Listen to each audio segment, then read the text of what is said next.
So as the new year starts, we're back to Shots of Shari. And we are now on day 2 of my 7-day challenge, Unpack. If it's something you're interested in, you can grab the link below and you can always join in, catch up on the days we were missing. So yesterday I was talking about how we lie to ourselves, and it's something most of us don't like to admit, but we all do it. We lie to ourselves about what we eat, how much we sleep, how much love we're giving in our relationships, how much work we're getting done in our businesses, and we do it to make ourselves proud, to keep ourselves safe, and to not necessarily have to change, even though lots of us say that we want to change. So if we're always lying to ourselves, and then we're convincing the people in our lives and in our work that what we're saying is true, it makes it really hard for anyone to pop that bubble, because the other person who's listening to it is likely lying to themselves as well. So what we all do is kind of perpetuate the same sort of thing. And then we don't get anywhere, and we don't understand why it's so difficult to change or grow, or even just to change patterns and habits.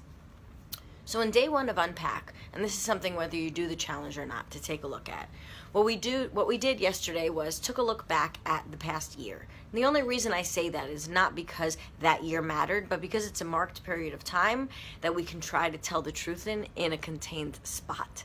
Because if we just say overall, we all have versions of every story in our life, and that's fine, that is our experience. But in order to move forward, you have to take an honest look at what you want to keep repeating in your life, and that has to do with taking a look at what actually happened, not only how you experienced it.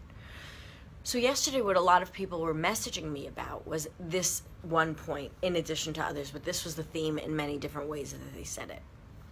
They couldn't believe how easy it was to say all the bad things that happened, all the things they didn't get accomplished last year, and the things they were disappointed in themselves, but how hard it was to actually write their accomplishments, to write their wins and successes. Now, logically, we would think, oh, those will come easy because there are a million things that I'm not happy with, but I'm sure there's a few I could just quickly list just to fill out the paperwork.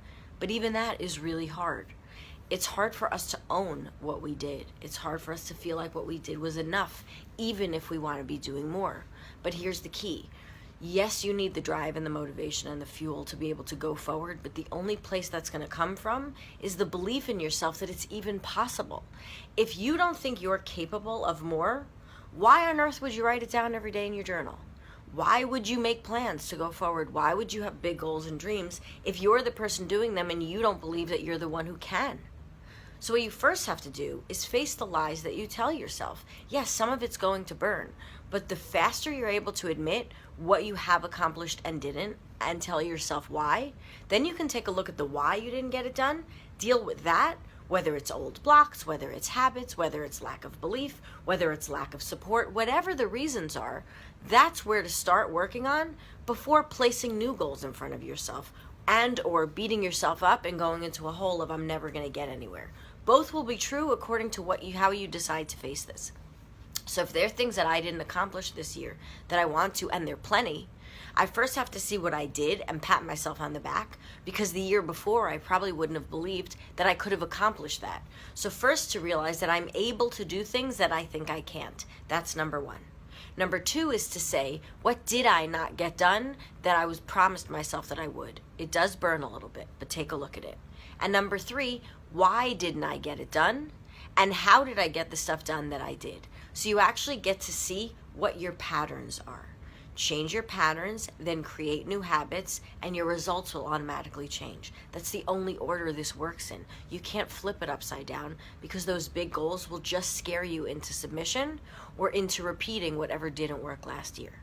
So I hope this was helpful. I will see you again tomorrow for another Shot of Shari.